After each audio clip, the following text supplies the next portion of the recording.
Correct. Live na, ma'am. Alright.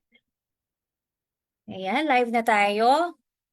Ang magandang hapon. Ayan, kwentuhang cybersecurity na naman. It's Friday afternoon once again. Ayan. And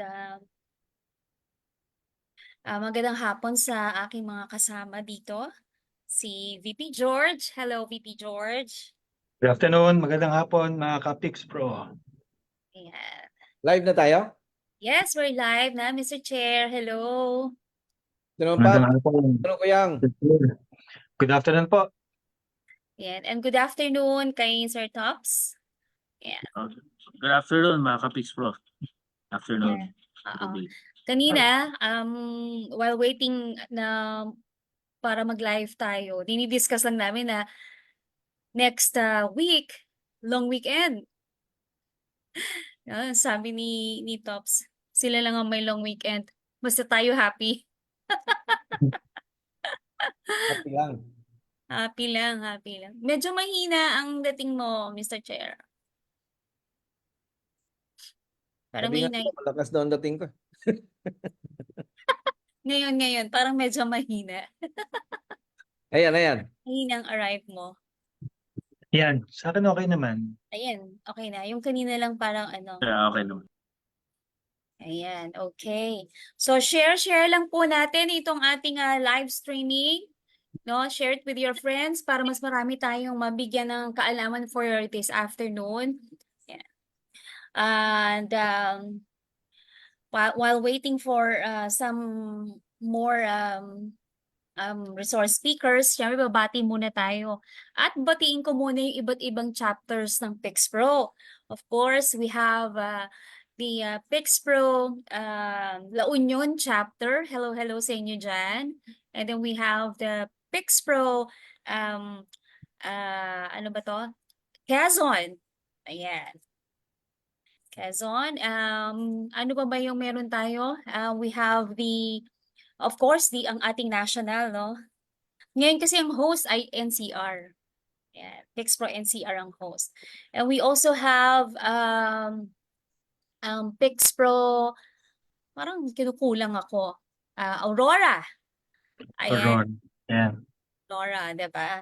Hello sa inyong lahat dyan. Okay? And of course, i-share ko muna pala ang ating para mas maraming tayong ma-reach for this afternoon. Yan. O, yan na. VP George, ang unang-unang pumati sa atin ay ang ating sumisexing executive director. Yan, si Arlene. Arlene Raimundo. Hello, Edie. Good afternoon. Yeah. At magandang hapon din kay Oseret Odisa. Yan, magandang hapon sa iyo. At kay Tina Relosa. Yan, magandang hapon. Bibi George, meron ka bang nakikita sa screen mo na nagpapabate? Meron. Si Joy Kenneth Sala. Good afternoon po. Ayan, okay. At shoutout pala sa mga kaklase ko, no? Sa aking executive course sa cybersecurity, no? Pinadala ko kasi yung itong live na to at nasabi nila sa akin dati na i-shoutout ko naman sila. Ayan. Ang aking mga classmates sa AIM before. Ayan. Okay. Alright. At ito pa si MJ Barin. Ayan, nabanggit na ba? Good afternoon, and he's watching from Pampanga.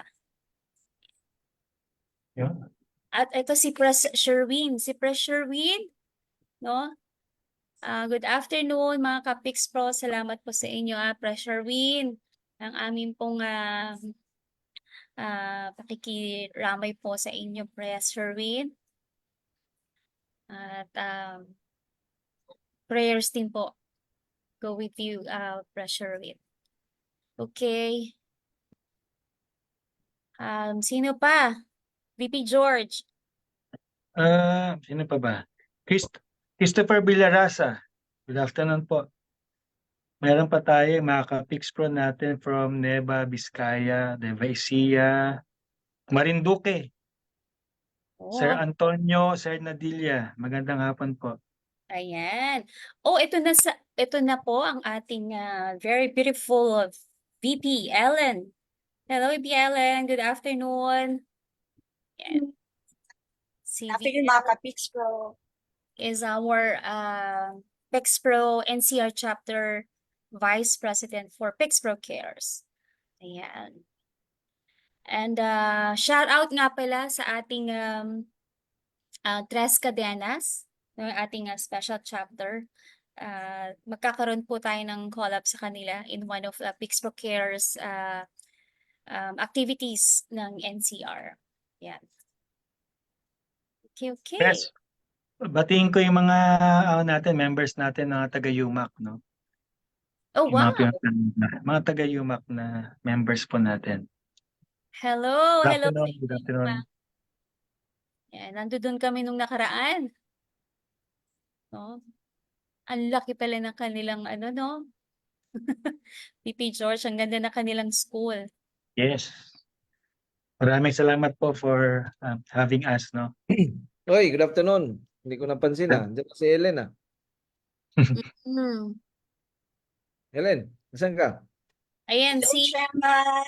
Ayos ko yung yung 10-minute presentation. 10 minutes presentation. Ayan, si Judy Ann Mostoles. Ayan, ay nagpapabati din from Ascot, Baler, Aurora. Ayan, hello, hello. Para dun sa mga nanonood na, please share this live streaming para mas maraming maraming may matuto this afternoon, especially yung ating topic ay very, very interesting and very, very timely. So, share lang po tayo. Ayan. May babatiin ka ba, VP Ellen? Ibabati ko lang lahat ng online na kasama natin ngayon. We have a good Friday. Oo. Ayan. Teka, i-share ko lang sa aking Yan, para mas madami. Okay. Alam mo, yung ating topic for today is really very, very interesting at talagang mapalad tayo na paunlakan ng ating mga guests to discuss this. Si Jay ba na na text mo ba? Nagpadala na kanina, sinabihan ko na lang si Len din na na lang din, ipadala ulit kay Press Ace itong ating link sa Zoom. Hindi, And si also, Jay. si Jay, oo, meron na rin. Okay. Sintayin na lang natin. Yes. Yan. VP George, meron ka pang ibang babatiin na bumabati sa ating live? Si Ray Lungay. Magandang hapon po. Si Stan, nandiyan na rin, no? Nasa Stan. Nandiyan na si Stan ba? Oo, nandiyan. Nag-watch sa FB, no? Kaya Oo. Stan, next time join us, no? Oo, Good afternoon. ang future Future. officer. Hello, Stan. Alright.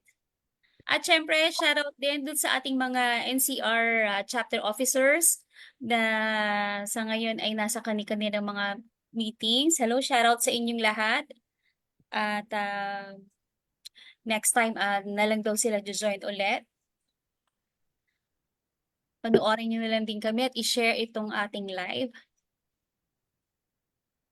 Ayan. Okay. Ganda yung... Ay, Tops, nanonood daw si Dang. Oy, si Dang. I-shoutout ko lang the rest of the classmates namin sa DLSU. Masters Information Security. Bakit Shoutout sa natin? Facebook natin. Len? Dire-diretso naman sa akin, Mr. Chair. Ganun? So sa akin lang? Mm-hmm. Sa inyo, sa iba? Okay ba, Mr. Chair? May delay na 1 second. Okay din po sa akin. Ayan Okay, na, sa akin, Mr. Chair. Okay, go ahead, Tops. Continue. Ayun, shoutout lang pala doon sa ano nga, from the LSU, mga klase namin ni Boss Angel. Shoutout din sa mga kabilang na sa ano sa AIM, yung cybersecurity doon. Yung mga nanonood din ako, ano, mga tropa doon. Ayan, So, bumati na si Dang. Hi, Dang. ay dang, Ayan. Ang lupit nitong bagong release na ransomware noong August 15. Deploys, oo. yung ransomware gang deploys new malware to kill security software. Ay, grabe. Di ba siya August offshoot 15 nung naman. ano? Ha? Di ba siya offshoot, Sir Chair, nung pinag-usapan natin last year? Is it the same breed? Well, Parang different, ganun eh. different variant to. Di ba? Oo, nag-evolve lang. EDR ang pinapatay niya. EDR Oo, ang pinapatay. dinagdagan na. Of course. Tapos August 13, 3 a.m. ransomware stole data 464,000 health patients. On another August 13, grabe nito yung August, ang dami. August 7, dito sa Pilipinas, mayroon din. August. Oo. Ayan na si Pres Ace, ang past President Ace Cedillo. Hello. Hi, VP Ruby, Chairman Angel, maayong Hello, hapon. And Idol, may hapon. sino pang kasama natin? Si George Sir, and si good Ellen. afternoon po. Good Hi, afternoon, sir. Hello, BFF. hi, Sorry. BFF. Kasama natin Good, good. Si Top. kasama natin Idol si Tops. Nasa risk ng Bank of Makati na classmate ko ngayon sa Lasal sa Masters. Hi, Top. Good afternoon. Good afternoon, Precis. Good afternoon. At magandang hapon sa ating mga tagapakinig. Live na ba tayo, di ba? Yes. Yes, we're live na. Live na. Live na Okay, po. all right. So, quick video. Good afternoon to everyone. And mag-off cam uli ako. But I'll be on audio. All right. Correct. Thank you. Thank Hindi you. na Pres siguro Ace. natin umpisa, no? Yes, okay. I will start and would like to formally introduce our discussion for this afternoon. Ayan. So for this afternoon, we will be discussing about this kind of malware, that it blocks the access to victims' data unless, of course, a ransom is paid or payment is settled. No, and we are very lucky to have with us not just one, not just two. We actually have 4 gentlemen. Yung isa hahabol. Baka may case na hinahawakan at this time. No, but we have 4 gentlemen today, this afternoon. And we'll start off with our very own chairman and founding president of PixPro, Mr. Angel Redoble. And we also have the past president, and he's a member of the board of directors of PixPro National, Mr. Ace Cedillo. Of course, we have the head of the IT risk management section of the Bank of Makati, Mr. Christopher Son Pops Dizon Laguatan. And later on, pagka i-introduce ko na rin para dire-diretso, maya-maya ay sasama rin sa atin yung Cybercrime Response Unit Chief ng PNP-ACG or Anti-Cybercrime Group na si Police Colonel J. Guillermo. Okay, so gentlemen, thank you. Thank you for spending your Friday afternoon with us in this kwentuhang cybersecurity. So, Mr. Chair, will you Right. please start the ball rolling? Okay. So, magandang hapon mga ka-Pix Pro, no? Hindi natin maiwasan na pag-usapan itong mga nangyayari ngayon sa ating digital environment, no? Masyadong prevalent yung ransomware infection, no? So, noong 2023, Ang sabi doon sa ating nakuha na research is a total of over $1 billion in payments were made globally. And this was a significant increase from the previous year. So the median ransom payment in 2023 was around $350,000, although some demands exceeded $1 million. And the percentage of victims who actually paid the ransom dropped to a record low of 29% by the end of 2023. The healthcare sector was among the most affected, with numerous attacks disrupting critical services. So the trend of using ransomware as a service models has also made it easier for less sophisticated actors to launch attacks, contributing to the growing number of incidents. So ito yung sinasabi natin na noon, to launch a cyber attack, kailangan magaling ka, no? Ngayon, di mo na kailangan magaling. Pwede ka lang mag-subscribe lang. In 2024, this year, mid-2024, so ransomware payments globally are continuing to rise, with the total amount paid to ransomware attackers estimated to exceed already $1 billion. Mid-2024 pa lang tayo. Nag-exceed na siya sa $1 billion. And the trend shows that despite efforts to reduce the frequency of payments, the increasing sophistication of attacks and the higher demands are leading to substantial financial losses. So we have been talking about this, that the attackers are becoming more and more sophisticated, no? While we on the defense side are still struggling with so many things like budget, training, etc. And almost the same as last year, the average ransom payment has risen significantly. This year, mid-year, source noting the median payment hovering around $350,000 to 1 million, to millions, not 1 million, to millions of dollars. Attacks are becoming more targeted, with critical infrastructure and large corporations being primary target, and that sectors such as healthcare, education, and government continue to be heavily impacted, with ransomware attackers focusing on entities that can least afford downtime. And that the continued development of ransomware as a service this year, again, has continuously contributed to the rise or increase of ransomware attacks. And the reason behind what we analyzed so far is, number one is the industry sector. So certain sectors are more frequently targeted by ransomware due to critical nature of operations. Healthcare, education, government, financial services, even energy. And then number two reason is the lack of cybersecurity measures. So we all know that cybersecurity is becoming more and more expensive, and that majority of the organizations cannot afford to fortify end-to-end. And of course, vulnerability exploitations, as we notice that almost every day, new exploits and new vulnerabilities come out, and the defenders are having difficulty to cope up. Again, due to the value chain in implementing security patches, no?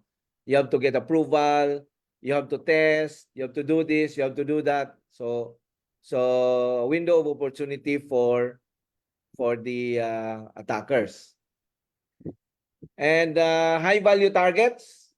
So the threat actors are focusing on large, well-resourced targets. So they're not only hacking, they also do their due diligence. They also do their assignments. In one of the case that we found is that the threat actors are also hacking cyber insurance companies to get the list of those who have a cyber insurance. And they will target those insured companies and even if the company will say that we are just a small company, we cannot afford to pay, then they will say, here's your policy. We know that you are insured for this type of incidents. No?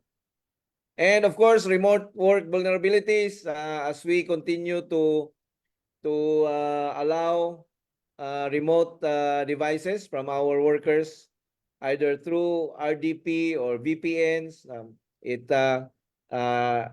escalates and expands the threat landscape. And we have seen the regulatory and compliance challenges. So threat actors will also target those who are complying to certain regulatories. No? Highly regulated industries or sectors cannot afford the reputational issues, the legal issues, and so on and so forth. So they would rather pay. No? We also saw that the ransomware attacks, user-side attack has been very prevalent. Threat actors will always attack the least secured attack entry point or the weakest attack entry point, and usually these are the users. So they use phishing emails, phishing SMS, phishing Viber, WhatsApp, Telegram messages to send malicious links with attachments. And then they also exploit weak passwords. They also use drive-by downloads, redirect users to websites with malwares to be downloaded and automatically executed. And of course, software vulnerabilities, especially on the user side. So these attacks, of course, resulted to ransomware infection to the organization. Now, the dilemma is to pay or not to pay. So far, what we have researched, no, is that a 2024 report by Sophos found that on average, organizations that pay the ransom only regained access to about 65% of their data. So this means that even after payment, many victims are left with incomplete or corrupted data recovery, or no recovery at all. No? So the same report also highlighted that 8% of organizations that paid the ransom did not recover any of their data. So this suggests that in some cases, threat actors either do not provide decryption keys or provide keys that do not work. And there is also the risk of secondary attacks. No? There have also been instances where paying the ransom made the victim a target for future attacks, either by the same group or others who learned by the victim that the victim is willing to pay. So if the victim pays, then the environment of the threat actors, other threat actors will know that this company is a willing victim. Willing to pay. No. So since you are willing to pay, you attract more attackers. You attract more threat actors. Partial data recovery. So the same report, no, that paid ransom. This was the 65%. Sorry, bumalik. And then data leaks. The last one is data leaks. So in addition to not providing decryption keys, some threat actors have been known to leak or sell the stolen data even after receiving payment. So double whammy or even triple whammy. No? What about hiring a professional ransomware negotiator? So on the average, successful negotiations can reduce the ransom payment by 20% to 40%. We've heard from others that they were able to reduce to 70%. No? So if the ransom demand starts at $1 million, then ransom payment could go down to 600 or 800,000. And then there's also the variability. The success of negotiations and the amount of reduction can vary significantly depending on the factors such as ransomware strain, negotiation skills of the victim or the representative, and the perceived urgency of the desperation. So some reports suggest that reductions up to 50% or more are possible in some instances. The risk, no? While negotiations can lower the ransom amount, there is no guarantee of data recovery even after payment. Additionally, engaging with ransomware actors may prolong the attack or lead to further extortion attempts. So that's the data that we got about ransomware, and it's very troubling and very serious. No, any company can become a victim.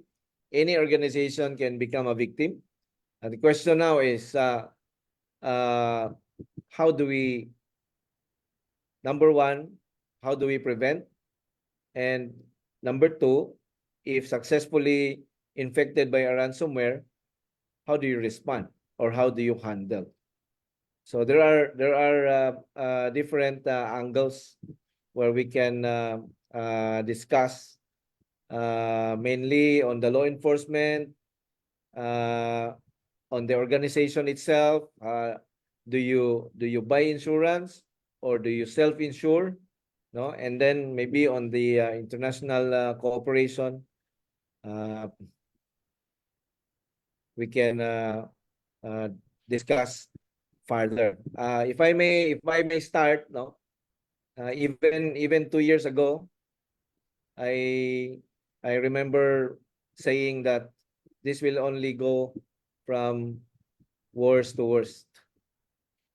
No, because we are on the defense side, we are doing the same thing or things over and over again, while our enemies are getting more and more creative, more and more sophisticated. Case in point, the hackers, when they are hacking you, they are hackers.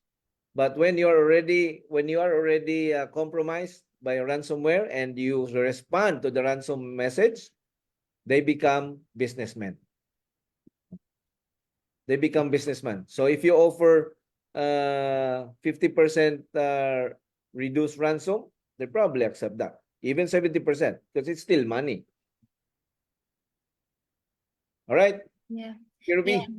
Thank you, Mr. Chair. Grabe, nakakatakot. Bilyon-bilyon ang pinag-uusapan natin dito. Bilyon-bilyon ang kanilang kita. But before we proceed, let me just acknowledge yung Cybercrime Response Unit Chief ng PNP-ACG, si Police Colonel J. Guillermo. Hello! Ayan na siya. Ayan. Alright. So perhaps si Tops, you have any Okay. Thank you.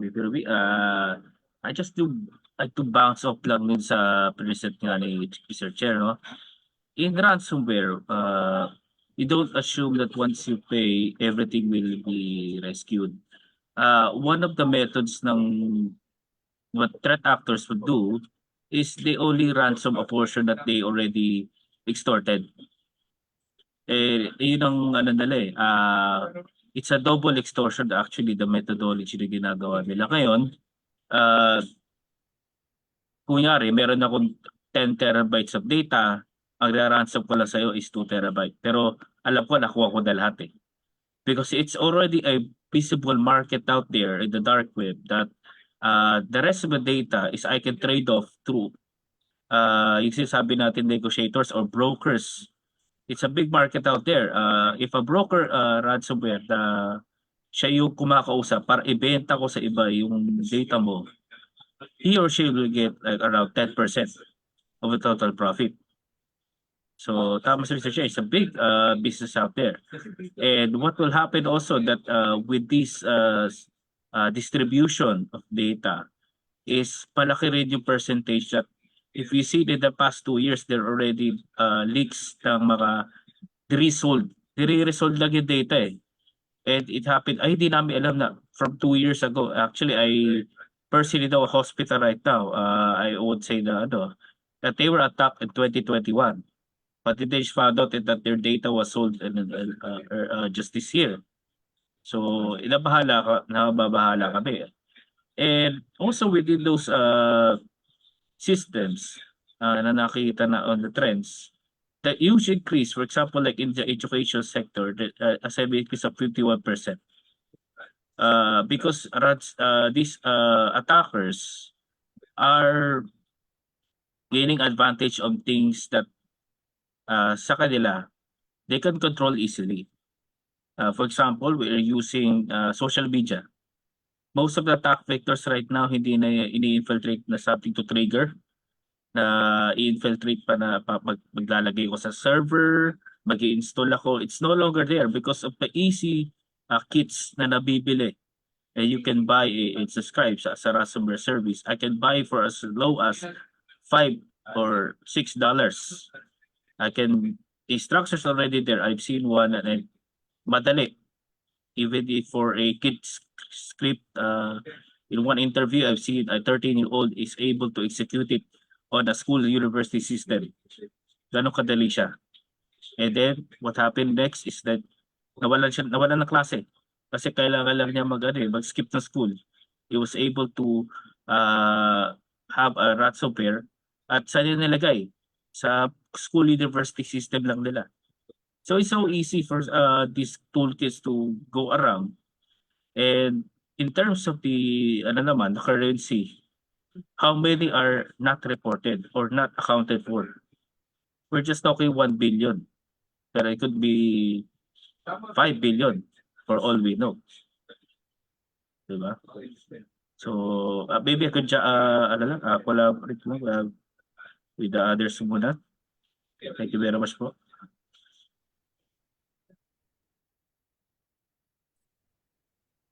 Okay.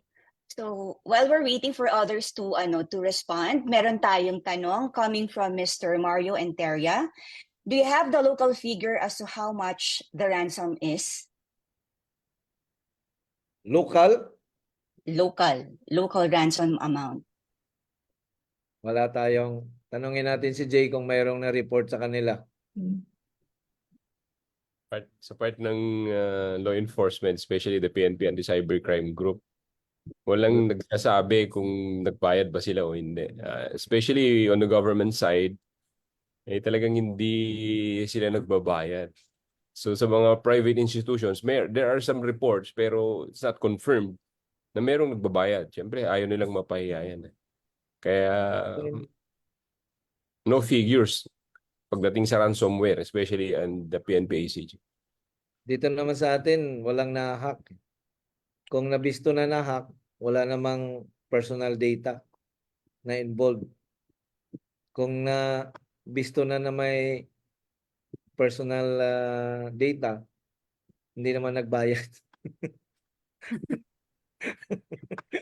And like laging sinasabi, very minimal yung damage. Kaya, Oo, minimal lang. so, Go ahead. when we are asking for investigation, ayaw na nila. Go ahead. Press Ace. Yeah, Mr. Chair, if I may jump in. Well, first of all, I'd like to acknowledge si Colonel J. Magkasama kami niyan kanina. Siguro pa-share namin ni Colonel J yung good news, no. Magkasama kami kanina sa Philippine Public Safety College kasi basically ito na yung second to the last step bago maging fully operational yung ating National Cyber Training Institute. So this training institute for cyber will cater to the public safety community. So primarily the PNP, Bureau of Fire, ating BJMP, as well as our local government units under the purview of the Department of Interior and Local Government. So napaka malaking development po ito. And naging saksi kami kanina ni Colonel Guillermo. So good news po yan sa ating mga Good news. Indeed. cyber defenders. Yeah. And in fact that brings us back to our topic about ransomware. And I'd like to chime in after sa nabanggit ni Chairman Angel, ni Tops, tsaka ni Colonel J. Isa pang problema is that, okay, probably a good question is how many ransomware groups are out there actually? Now, if you go by the figures, we can rely on at least two figures, no? One that is published by the Counter Ransomware Initiative, and another is yung task force na binuo ng FBI and other foreign countries. According to them, there are around 200 major ransomware groups. So ibig sabihin, itong 200 na to, ito yung merong malaking na pinsalang na idudulot. Kasi first of all, they've been monitored by several commercial threat intel companies. Secondly, they have, kumbaga, pasok na sila sa radar ng mga law enforcement agencies, not just in one country but in several countries. So by their estimate, itong combined estimate ng mga naturang bodies na ito, no? There are around 200 of them. Unfortunately, the more troubling statistic here is that the combined efforts of countries are only able to dismantle anywhere from 2 to 3, at most 4 of these groups in a year. This is global na. So ibig sabihin, yung takedown rate natin ay napakababa. And as most of you will also attest, napakabilis na mag-rebrand ang mga ito at mag-regroup.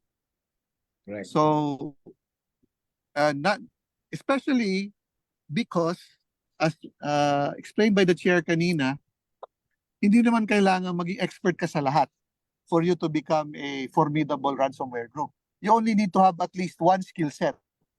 So pwedeng ang skill set mo, meron ka lang pamamaraan na makausap yung mga biktima para, alam mo yun, to extort them for ransom. And then you can rely now on the other groups to develop the malware, and then meron kang steady contacts for data hosting sites that are that can escape monitoring by authorities, kaya they can host these illegal sites. Alam mo yun, many of them are abroad, no? So ganun kadali, kahit na for example dismantle ng international task force yung ransomware group mo, assuming na hindi makulong, di ba? Lahat. So yung iba magre-rebrand lang at magre-regroup. So and this is an especially pernicious and evil, ito yung sinabi ko kanina doon sa PPSC, this is an especially pernicious and evil brand of cybercrime. Kasi sabi nga ni Tops kanina, hindi ka lang pwedeng pagkakitaan in one way. Pwede kang magkaroon ng single, double, and triple revenue stream.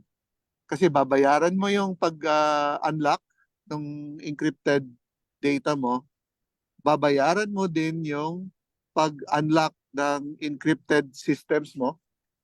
Kasi hindi lang naman data ini-encrypt pati yung access systems mo Yung networks mo, i-encrypt din yan. Pangatlo, pwede ka pang singilin para hindi ibenta yung data mo online. So, triple revenue stream. At isa pa, mas malala dito, nabanggit din ni Tops kanina, you are basically advertising if nalaman sa criminal underworld na willing kang magbayad, willing to pay, sabi nga, willing to pay. Ibig sabihin, you're also advertising yourself as you're being open for business. And when you say open for business, in a bad way, because willing to pay ka, therefore, hinugtong bunga na ito, pwedeng pitasin uli. So, yun. So imagine, sinabi na sa binalita ka na willing to pay ka. Ang mas masaklap doon, yung backdoor nila na nasa environment mo, pwede nilang ibenta din sa ibang criminal groups, cyber criminal groups. Pero ikaw, sitting duck ka dahil hindi ka naman nakapag-improve agad Di ba? It will take you again, kung mag-procure ka, yung may procurement process ka, baka 3 months, 4 months, baka 6 months ka pa makapag-deploy. Within that time frame, di ba? nabenta na yung backdoors nung or access ng mga threat actors. So, on the side of the organization, on the defenders, si Ellen, tanungin natin, yung governance and Risk. risk management. How does that play into this whole ransomware prevention or ransomware incident handling, no? When it comes Handling. to the governance and the risk management perspective. Oo. Actually, ako based nga dito sa experience natin, most of the time, yung governance and risk, parang undervalued. Kasi when it comes to hacking, on how to put action sa mga hacking or any threats, ang naiisip agad ng tao is, uy, ano yung technology na pwede natin gamitin, di ba? Para ma-mitigate natin or ma-address natin ito mga to. Without knowing that we should really fix the basics first. So ano yon? On the governance side, definitely the policies, the standards, and the processes plays a vital role.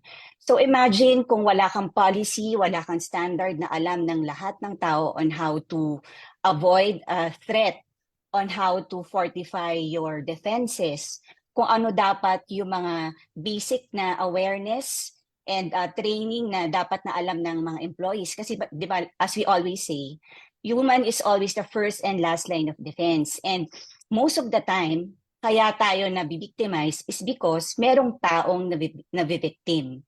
So yung awareness and training plays a very, very important role. So that's part of governance. Plus, on the process side naman, it's very important that we lay down a streamlined and a very efficient incident response process. So doon sa dating company namin ni Sir Angel, we always do this quarterly Cyber D-Day, we call it. So it's a cyber war simulation wherein the whole organization, including the CEO, executives, managers, down to the lowest staff and people, we exercise how to act, how to collaborate, how to respond in case meron tayong mga breaches na ganyan. So that's on the governance side. On the risk side naman, it's very important that we have constant risk assessment. So ano-ano yung mga yun. Dapat we are aware kung ano yung sa mga security solutions natin na may mga vulnerabilities, what are the attack entry points, and most importantly, we should always monitor and measure kung yung mga existing natin na mga security solutions and countermeasures are still applicable. For all we know, baka pasay na pala yun, di ba? Kasi ever-changing and ever-evolving yung cybersecurity. So we also need to adopt and humabol din talaga tayo kung gaano nagiging sophisticated to mga to. And important part din ng risk management is yung handling natin ng third party. Kasi di ba most of the time, nabibictimize tayo ng supply chain attacks. Parang kahit gaano ka-secured yung ating infrastructure, kung yung mga partners naman natin ng mga vendors and suppliers are not secured, meron pa rin silang way para ma-infect tayo. Tama. No, PPLN, mukhang na ano mo na yung ako, dagdag ko lang, aside from the risk management side, no? Tama lang din, is PPT, balik tayo sa PPT, People, Process, Technology. We go to those basic terms, not just terms, also dapat yung appreciation of mindset of every organization or regardless if it is private sector or government towards the value of risk management. Na sabi nga, hindi nga lang to parang panakot lang eh. Isip agad ng tao sa risk is parang either danger. Yes, this is truly danger, but what can you do to prevent that danger? One thing that in terms of ransomware is yung post-response. Dito nagkakalimutan na eh. After, let's say, okay na, na-resolve na natin. Hindi na natin titingnan yung ibang environment eh. Kasi parang sayang lang din, okay na tayo or nakabili na tayo ng technology. So, yung cyber hygiene na in the industry called, yun ang dapat talaga instill natin to the mindset of individuals from different organizations na yun ang ipapractice nila as a habit. And along with the incident, nado na yun eh. Parang pagdaligo ka, Kailangan ba mabilis sa katawan pero kailangan hindi ka lang naliligo kasi kailangan protection din yung sarili mo para hindi ka magkasakit. So ano magagawin mo? So hindi na dapat instill din natin. Even as early as young, hindi lang one of the advocates na in-instill. Tayo sa generation natin na nandito, we're already working as corporate. Pero yung mga papalit sa atin na mas bata, that's why importante awareness in every level of organization, even in aviation sector, government, as much, lalo na tayo yung mga Gen A, masyado na mabibilis ang pag-take up nila ng technology ngayon. Napakabilis. So, hindi lang thread saka X ang ginagamit. So, imagine that their knowledge and the power of the youth of today in order to be as a cyber warrior na at hindi sila hiwalay landas. We've been known cases as little as 6 and 7-year-old sa Amerika. They know how to hack. Napakadali ng Python ngayon or even yung mga programming na you can put in vulnerabilities to your Xbox. So, yun, awareness, PPT, saka yung risk culture. Yun ang kailangan i-embrace natin. Huwag tayong matakot. Kailangan natin at tapakan natin yung sarili natin to defend this ransomware threats. And also, we need help from the lawmakers. Diba? Kasi dito sa ransomware, like kung naririnig to kay Mr. Chairman ikaw na nga yung victim and yet ikaw yung nape-penalize. Diba? So, na-victimize ka na, in-extortan ka na ng mga ng pera, at risk na yung reputation mo, financial loss, etc.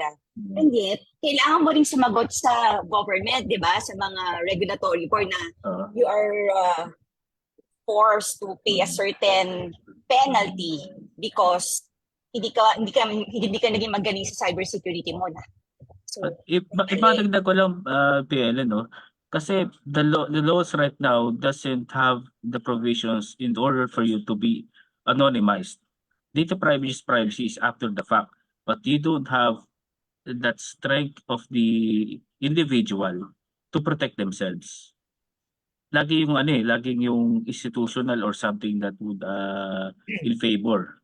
Kaya ngayon, if you are using tools right now to protect yourself, for us na dito, we can use different things, Tor, or you can use any security tools. Pero sa tingin ng iba, masama kayo. But in order to fortify yourselves in using masama tingin sa'yo . And also the law doesn't, do respect for the government. Sana nga, the plan should work out.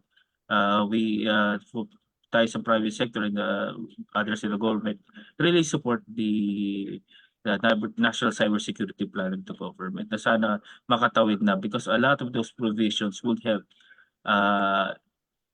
organizations, government individuals, at lalo na one section that I support is training of the people towards education on cybersecurity. Oo, tama po yun. You Ang see, problem- Press Ace is raising his Press hand. Ace. Report tayo kay Colonel J kasi may question kay Colonel J. Si Press Ace muna. Mahaba-haba Yes. yung Colonel Okay. J. Sige, with the clarification by Chairman Angel, I'll keep my I'll keep my intervention short para maka-chime in si Colonel J dun sa sagot niya dun sa tanong. I just like to pick up from the point of Ellen earlier. She raises an important point kasi about the importance of creating the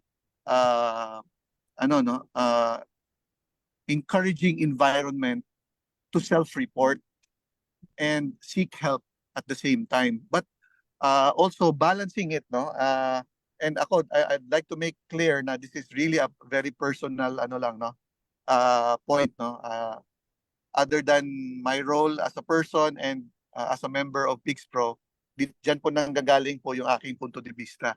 Ang sinasabi ko po dito, may mga non-negotiable kasi na standards or expectations tayo with the likes of banks and large financial institutions, which are of course under the purview of central bank. Pangalawa, yun pong mga tinatawag nating publicly listed companies that are answerable to their shareholders, many of which belong to the public. And third are national government agencies, who, by the way, are the repository or the largest repositories of our citizens' personal data and information. Maybe and then Sa akin, ito mga non-negotiable ito na dapat mataas yung expectation natin, they should be alam mo yun, they should be far along in their cybersecurity maturity journey. Kasi malaki ang nakataya dito eh. However, for those in between and those especially below that higher threshold, siguro dito yung sinasabi ni Ellen na importanteng wag natin silang we should encourage rather than alam mo yon, focus on Prosecute. immediately penalizing and prosecuting these companies and these agencies, kasi let's tanggapin natin na mas kailangan nila ng tulong para mag-mature yung mga organizations nila in terms of cybersecurity before thinking about punishing them or prosecuting them. So I think it's really a challenge for Congress and our policymakers, no, to strike that fine balance between imposing not minimum but rather high standards for those that we need to rely upon. Dagdag ko na po dyan yung mga critical infrastructure pa natin. But at the same time, create that encouraging environment to self-report and to seek help from those who are in a better position to strengthen the cybersecurity defenses of these small businesses and middling, sinasabi natin mga middling organizations na nagsisimula pa lang doon sa cybersecurity journey nila. So, Chairman, I think maganda nga papasukin natin yung tanong para kay Colonel J.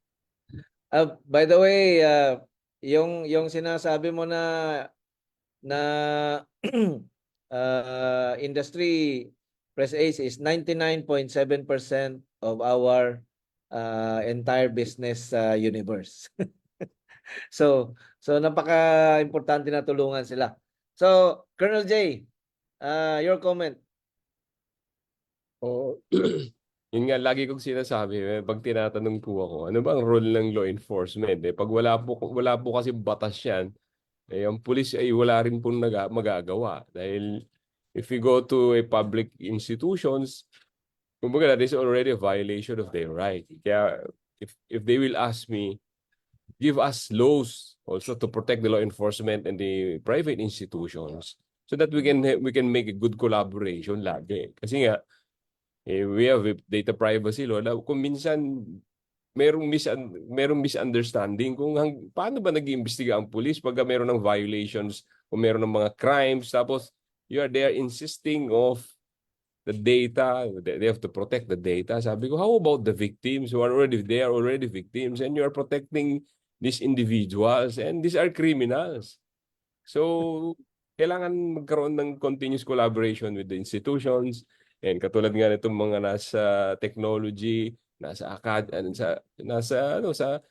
mga scholars natin, na kailangan magkaintindihan tayo kung how can we, kumbaga pare-parehas sa iniisip natin in terms of like this ransomware, paano ba natin siya gagawin, ano ba mga kailangan natin, it must be specifically written sa batas para hindi tayo nagkakagulo in terms of investigation or in terms of cases na mayroon pong mga ganyan. Well, actually yung binanggit kanina ni Press Ace sa mga non-negotiable, no. Ang nakita kasi natin doon na we expect that this critical infra should deploy, implement, and operate the best and the highest kind of cybersecurity. But these companies, when they deliberate the budget, they are also basing it on their appetite, diba? Not necessarily on the fact that they are critical infrastructure. Kasi wala rin yun sa batas. Wala ring nagsasabi na dapat itong budget mo. Dapat budget mo cybersecurity hindi bumababa every year. Yung ay sinabi natin na yung USSEC, ang kinakasuhan yung CISO pag breach yung listed company. Pero hindi naman tinutulungan ni USSEC na i-approve yung budget ng CISO. Diba? Walang provision na nagsasabi na nagtutulong doon. So same ano natin that today we are having a lot of issues dito sa ransomware at meron tayong problema pagdating sa investigation, no? Pagdating sa pagbigay ng information to aid the law enforcement in their investigation, and lalo na itong ransomware na cybercrime, type of cybercrime na hindi lang local players to, di ba? Global players to eh. Although alam natin na mayroon silang mga mga local partners tumutulong sa kanila. Pero ang mga main players dito is global, 'di ba? Sa laki ng mga pera na pinapasok nito na hinihingi nila, kung local ito, madali nating matrace sa bangko 'yun, di ba? Kung yung kasi may AMLA tayo, supposedly, AMLA tayo. No? Anyway, teka lang, Tops, meron tayong mga questions. Oo, ano yung mga questions? Ayan, so Actually, kinoment ni Mr. Chair is somehow related sa tanong ni Ms. Arlene Villegas Raimundo. In the event that a major data breach has occurred in a company, who should be held accountable for the damage? What are the possible sanctions for this case? Thanks.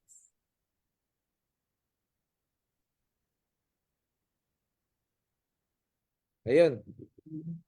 Actually, maraming maraming pwedeng sagot diyan, no?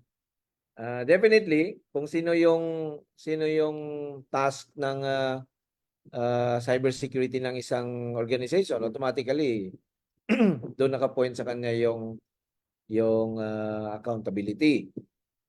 But it can also be disputed by saying na ginawa ko naman ng lahat, kulang lang ako sa budget, kulang ako sa tao, kulang ako sa ganito, hindi naman binigay ng... So, maraming mahaba-habang proseso yan kasi sigurado yan na magkakaroon yan ng finger pointing, no? Up to the point na ultimately, we believe that it should be the whoever is the highest ranking official of the company should be accountable and liable, no? Nasa data privacy law yata natin yan eh. But then kung negligent, kung yung head naman ng cybersecurity binigyan lahat ng suporta, no? Tapos pwede na siyang mag-implement, kaso yung department ng network hindi nag-cooperate, yung department ng IT hindi nag-cooperate, yung mga users hindi nagte-training, yung mga ganito. So sino ngayon ang pwede niyang ituro? Alangan ituro niya yung sarili niya. So mahaba-habang kwentuhan. No, tama yun, Sir Angel, kasi hindi siya katulad ng traditional na pag tumalon ka sa bakod, alam mo kagad kung sino tumalon sa bakod. Alam mo. Kitang-kita mo kung sino Oh, tumalon. ito kasi hindi mo alam kung sino ang kung paano nagsimula, sino ba talaga may kasalanan. Kaya tama yung ang haba ng proseso, napakahirap magsabi kagad na pag may mga breaches, alam mo kagad kung sino ang gumawa. Ito po ay napakahaba talaga. Mahirap i-pinpoint ng ganun-ganun Kahit na. nga yung inimbestigahan natin siya, kahit nga yung account na niya yung nakita natin, di pa rin umaamin, di ba? Oh, kasi pwede naman niya sabihin na hindi, ginamit yung account ko eh. So the ransomware issue has become the worst issue of all cybercrime issues. Dahil nag-connect na rin siya sa mga problema na hindi natin in-address noon. Number one, mga users natin na bigyan mo ng training, hindi magte-training. I-restrict mo yung access, magagalit. Diba? Tapos yung HR naman papayag na hindi papayag na i-penalize yung mga. So marami siya sa value chain yan. Maraming kailangang ayusin. Teka lang, may questions yata tayo dito. Yes, Mr. Angel, Mr. Chair, merong question dito si Tebo. Since ransomware hostage data, is data backup the best solution option for ransomware? Or ulitin ko, is data backup the best solution option for ransomware? Thoughts? If you're talking about yung mga 2 to 3 ganon, if it talaga masisecure mo yung backup mo, yes, it's the best option. However, the threat actors ngayon, alam na nila kung saan nakatago yung backup mo eh. There are already cases na for months, they know where your network goes into. Nasa naka-infiltrate ang backup system mo, DR. Or saan, even pag alam mo nakaturo sa AWS or Google Cloud, doon na lang pupunta rin. So, having the anonymity na hindi mo talaga na to have everything checked. Ito yung mga, kahit ba in a ransomware attack, sometimes the backups are, ito yung mga misa na hindi nalaman na, hindi pala na-access lagi. Hindi na-update. Ay, teka lang, nag-update pala ako mga 2 months ago na. So yun, pag nagkaroon ng ransomware, ay patay, wala na. Very late na yung data. Correct. Kuya George. May question po dito Bol po, no? Kay Colonel J. In what ways daw po can government agencies assist organizations in enhancing their cybersecurity measures po? Question to Colonel J.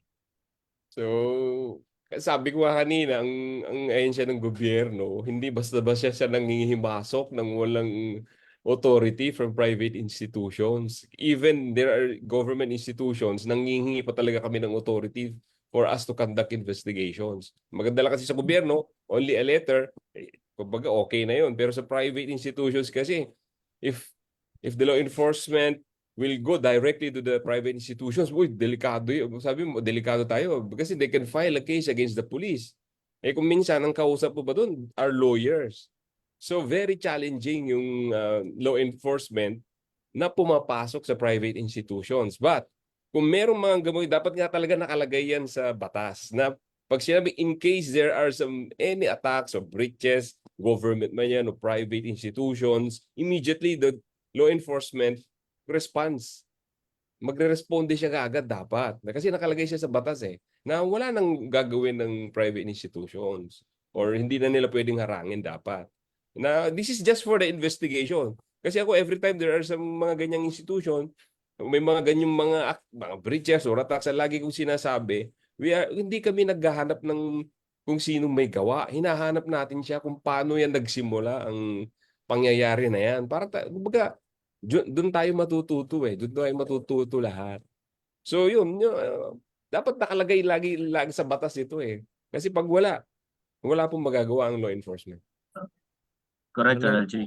Iano ko sana po lang, Sige, Chairman, Goito. Colonel, kasi ito rin one thing na outside of the organization, at most of the time, there are also individuals of within our society, barangay, di ba? So, ang tao lang naman nagtatrabaho, sabihin natin 8 to 5. Pero ang vulnerability na ngayon ang kumakalat, most of the times is during outside of their work.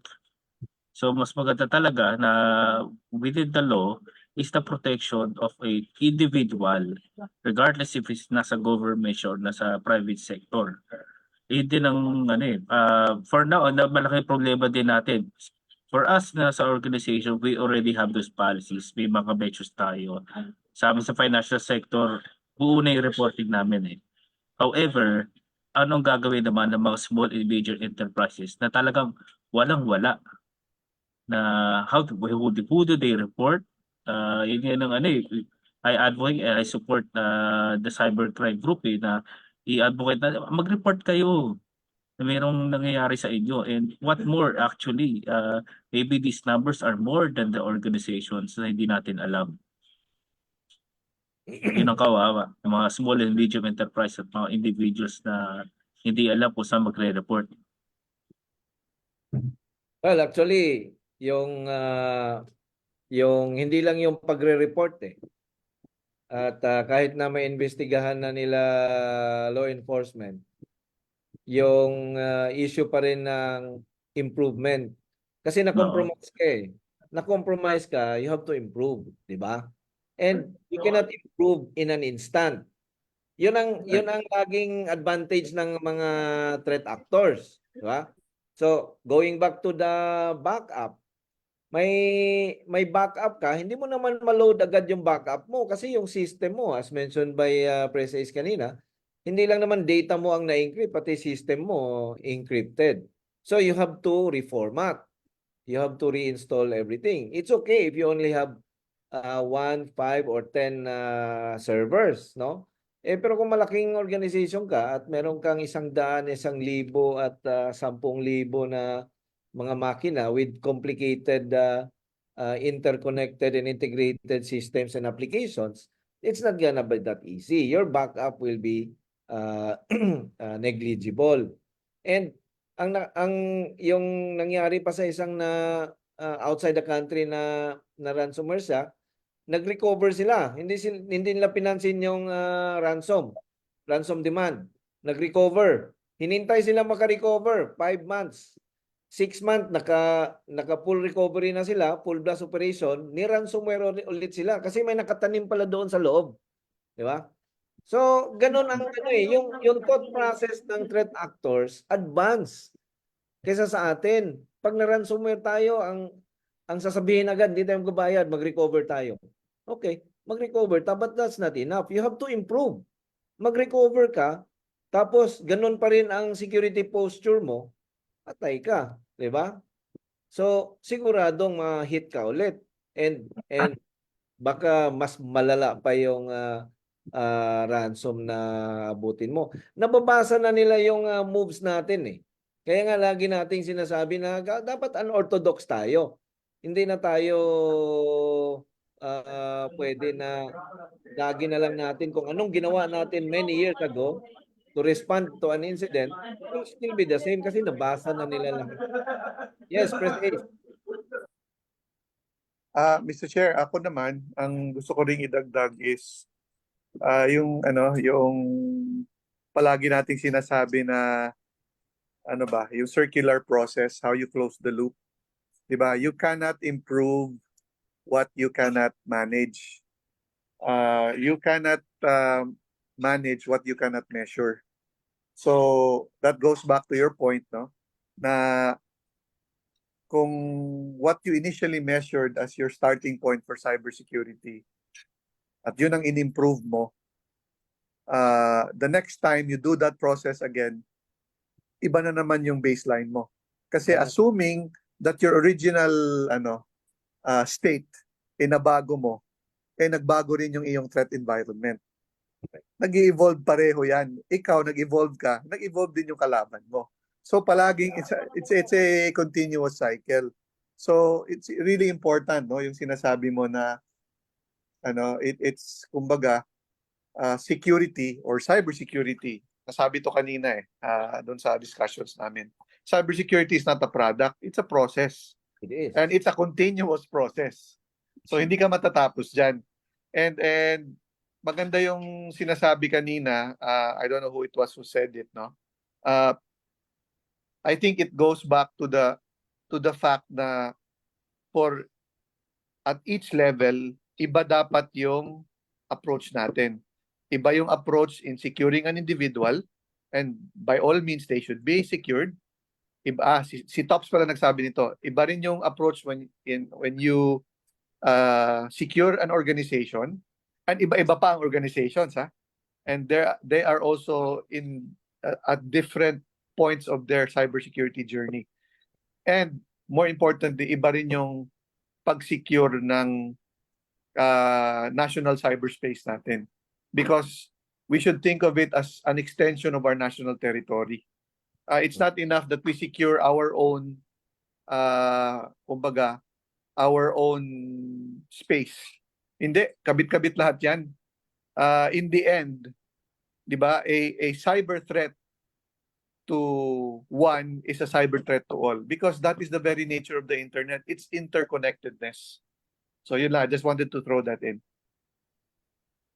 Well, good point, Press Ace, no? And I can definitely say that our enemies already realized that many years back before we even considered or thought to consider that the fact that everyone and everything is interconnected. And this is why the favorite attack entry point for these ransomware gangs today are the users. Kasi sa risk assessment when it started, no, risk management, we always say na user laptop lang yan, mababa yung risk diyan. Hindi natin kailangan na i-prioritize yan.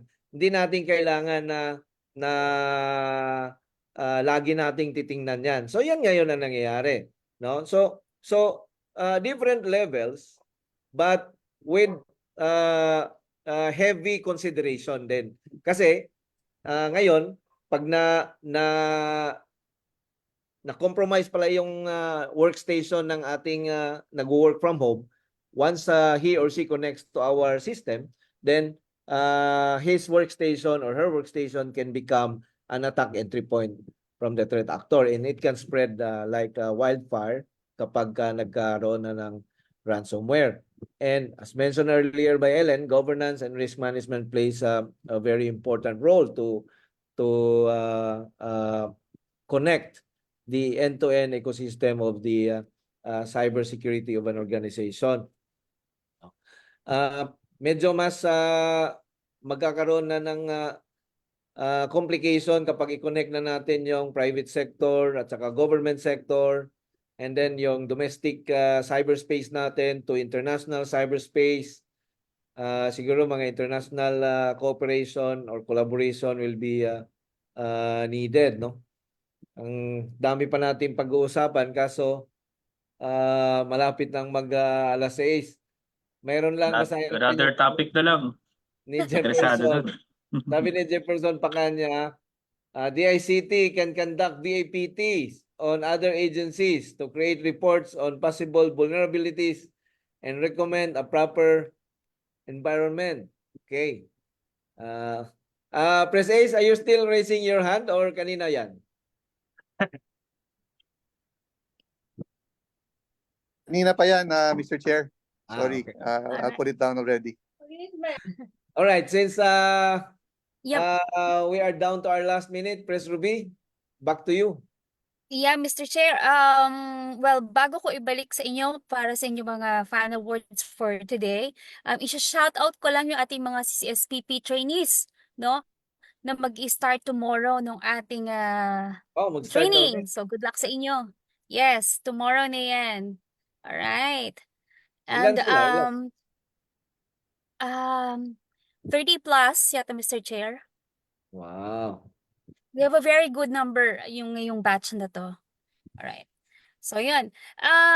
Grabe, no? One hour na yung nakalipas, pero ang dami-dami pa ating gustong sabihin, no? Nakikita ko si Tops is saying na let's have a part 2 of this discussion, no?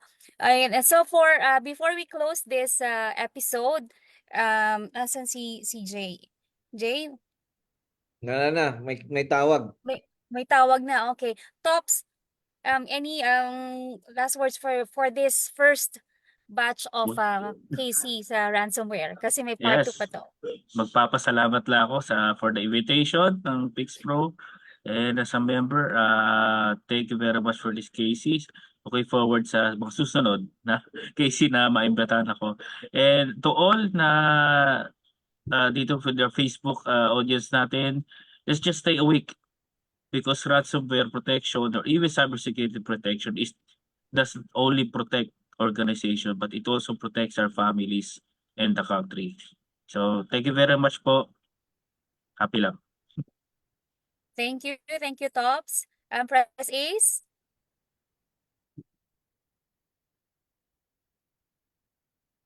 First of all, salamat sa mga guests natin who joined us today. I think everyone's agreed naman na this is not just a very timely topic, but also something worth discussing even further. So, like what Top said, I'm looking forward to our next session on this. Hopefully, we'll have more of the same. And yun lang. Palaging ano, no? Palaging mag-isip. In the end, when everything else is not able to protect us, we only have to rely on ourselves also. So, there's that need to introduce some, ano ba, smart thinking. Medyo mag-isip-isip din tayo. Let's not make it very easy for cyber criminals to victimize us. So yun lang. So happy weekend, everyone. Thank you, Press Ace. Jay, are you there? Jay? Wala pa. Mr. Chair. Ayun na. Mamaya na daw. Okay. Sila ano muna, Ellen and George. Kayo muna. Siguro on my end, the message would be to really maintain your paranoia at the highest level, di ba? Lagi tayo dapat maging vigilant. And although we're always saying that the human is always the first and last line of defense, let's also look at doon sa isang item na we can also be force multipliers. So meaning, kung tayo, aware tayo, spread natin yung awareness sa mga tao sa paligid natin, di ba? Parang let's preach para dumadami rin yung nagiging aware on how to be cyber savvy. Yan. Happy Friday. Yeah, thank you, VP Ellen. VP George. Good afternoon. Actually, Press, ang dami kong takeaways, no? I would like to thank Sir Tops, no? Si Colonel Guillermo, and then Sir Ace, to. So akin yung different approach, no, in terms in handling ransomware, no? Very critical yung sinabi ni Ellen and then the mga speakers natin, no, ni VP Ellen, particularly on conducting risk assessment, no? So yung incident response planning natin, ito yung mga na-take note ko. Again, yung backup strategy, aside from the backup strategy, yung continuous security awareness training natin. Actually, kaya ako nire-review at inuulit, no, Press, kasi ang dami mga questions, no, particularly paano daw nila yung pag malitong organization, how do they handle if pag may mga ransomware, no, ano yung mga advice na bibigay sa kanila, and then iba, mga late lang dumating, no? So hina-highlight lang natin yung different approaches and critical, no, particularly again, conducting risk assessment, yung incident response planning natin, backup strategy, yung continuous security awareness and training natin, no? Of course, yung mga solutions ng technology, and most importantly, collaboration and information sharing, katulad ng ginagawa natin ngayon, no? We share best practices, experience natin, no, sa mga expert. Again, in conclusion, sa akin, no, combining technology, training, and strategic planning talaga, yun ang takeaways ko, yun ang learnings ko this afternoon. Thank you. Happy lang. Yeah, thank you, VP George. Mr. Chair.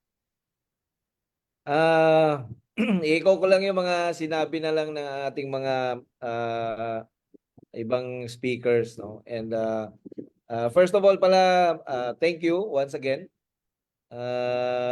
for taking the time to join our Friday Kwentuhang Cybersecurity.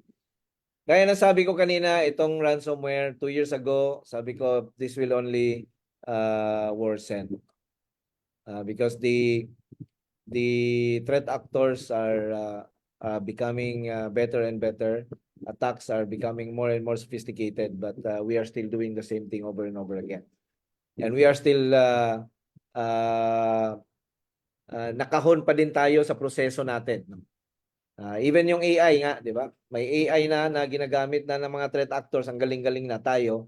Nagtatanong pa tayo, may governance na ba dyan sa AI? May policy na ba tayo dyan sa AI? Diba? So, lagi tayong nahuhuli. Which, it will take time for us to, for many, to change their mindset, change their behavior, and embrace the unorthodox way in doing cybersecurity.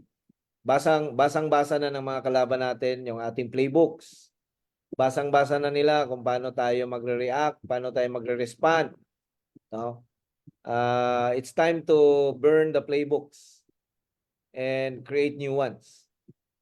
And this time, let us not broadcast our playbooks. Diba? Huwag nating ipaalam sa kanila kung anong iniisip natin.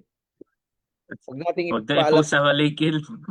Oo. Huwag ka lang mag-post ka sa LinkedIn yung mga ano na lang, yung mga pagtatalunan, pagdidiskusyonan. Pero hindi talaga yan ang ginagawa mo, di ba? But, yung ransomware, backup, hindi ubra yung backup. Not unless nagba-backup ka ng real time, which is very few organization can afford. No? Ang makaka-save lang sa atin sa ransomware scenario is a hot site mirrored yung or even a warm site na mirrored kung ano yung nasa active site mo. Para pag na-ransomware to, paaling ka sa kabila, you can ignore the ransom because there is no impact. Yun ang tatanggalin mo. Tanggalin mo yung impact ng ransomware infection. Ma-ransomware ka, okay, fine. Hindi kita babayaran kasi up pa rin yung services ko eh. Up pa rin yung operation ko eh.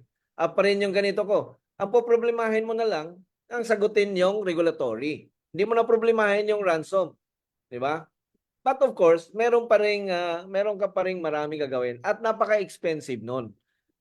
Ang tagal na nating many years ago nung nag-umpisa yung usapin sa hot site, warm site, mirrored site. Wala pang nakapag or kung meron man napaka-konting companies na naka-mirror 100% kasi sobrang mahal. Sobrang mahal. Ibig sabihin nag-ooperate ka ng isang site na hindi mo ginagamit, di ba? Para lang to prepare. But it will take time, no? So ngayon, tama 'yon na maging paranoid tayo lagi. Like sabi ni Press Ace, pahirapan naman natin ng konti yung mga kalaban natin. 'Di ba? Huwag naman ganun kadali. By being vigilant always sa mga ino-open natin na links, no? Lalo na kung may trabaho ka na employed ka ng isang kumpanya, dapat maging maingat ka. Kasi baka ikaw ang susunod na attack entry point ng iyong company. Sige, Jay. Thank you. Mr. J. Mr. J. Guillermo. Hello po. So, kasi sa law enforcement, kung ako laging anihin, kailangan protectionin ko yung access kasi yung access ang pinaka-importante sa lahat eh. So pag sinabi mo access, may nakaakibat na security. So sa ating mga cybersecurity practitioners, lagi natin titignan saan ba yung pwedeng access para kunin ng isang information. Kasi ang pinaglalabanan lang naman po dito talaga is information eh. So katulad ng mga ransomware na yan, ang ninanakaw niya is information. So sa digital world, it is an information that is very important. Sabi nga doon sa quote doon sa napanood ko na sa isang series eh. Ang information, sabi niya, pag napunta sa maling kamay ay nakakamatay. It is a very deadly. It can be from an individual, it can be from a corporation, or even from the state. If somebody possesses that information from a state, naku, pwedeng bumagsak ang isang bansa. Pwedeng bumagsak ang isang organization, private organization, pwedeng ikamatay ng isang individual. So sa ating mga cybersecurity practitioners, how can we limit the access to that information? Yun ang dapat nating laging iisipin. All right, well said. Thank you. Thank you, Colonel J. And maraming salamat sa inyo, sa aming mga resource speakers. Maraming salamat. And we will go with the part 2 for this session. Okay? And of course, we'd like to say thank you sa ating mga active participants, or should I say listeners, no? And viewers of our Kwentuhang Cybersecurity. Ayan. Magkita-kita tayo ulit next Friday, or no, next Friday, kasi next Friday is a holiday. Okay? At katulad ng sinasabi namin palagi, sa cybersecurity, Happy lang. happy lang, Walang weekend. walang weekend. weekend. Maraming salamat po sa inyong lahat. Bye-bye. Thank you. Bye-bye Thank po. you. Thank you, Tabs. Thank you, Have a good Jay. night. Thank you, Good Tox. Thank you, Hello. Salamat po, Mr. salamat. Jay. Thank Salamat. you, Mr. Chair, Press Ace. Thank you. Thank you, everyone.